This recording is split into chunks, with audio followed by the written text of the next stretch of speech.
In today's video, I'm going to teach you how to enable Gemini in Looker Studio. Before we jump in, a quick bit of context.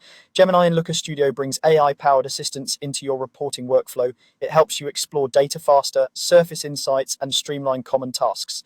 The option to turn it on lives inside your account settings, so we'll head there together and make sure you know exactly where to look and what access you need. Start by opening your browser and going to lookerstudio.google.com.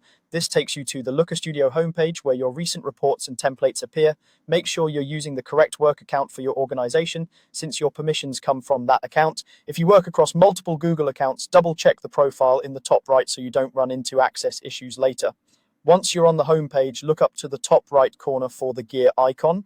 That's the global settings area for Looker Studio. Click the gear to open the settings panel. This is where Google surfaces organization level options, preferences, and admin controls.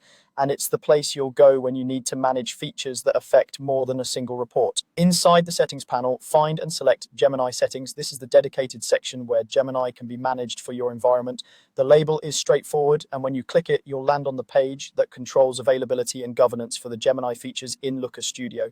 Here's the key requirement to know. The Gemini settings area is part of Looker Studio Pro, and it is only available to users who have the Looker Studio Pro Manager role. If you don't see Gemini settings, or if the page indicates it's restricted, it usually means your organization is on the free version or your account doesn't have the manager role assigned. In that case, you'll want to coordinate with your organization's administrator to confirm your subscription status and ensure the correct role is applied to your account.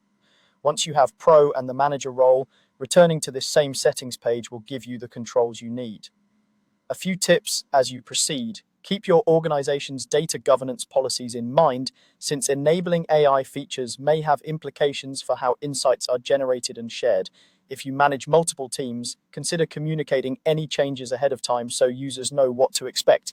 And when Gemini becomes available, test it on a non-critical report first to understand how it behaves with your connectors and data sources. That's it. You now know exactly where Gemini lives in Looker Studio, what access is required, and how to get to the page where it's enabled and managed.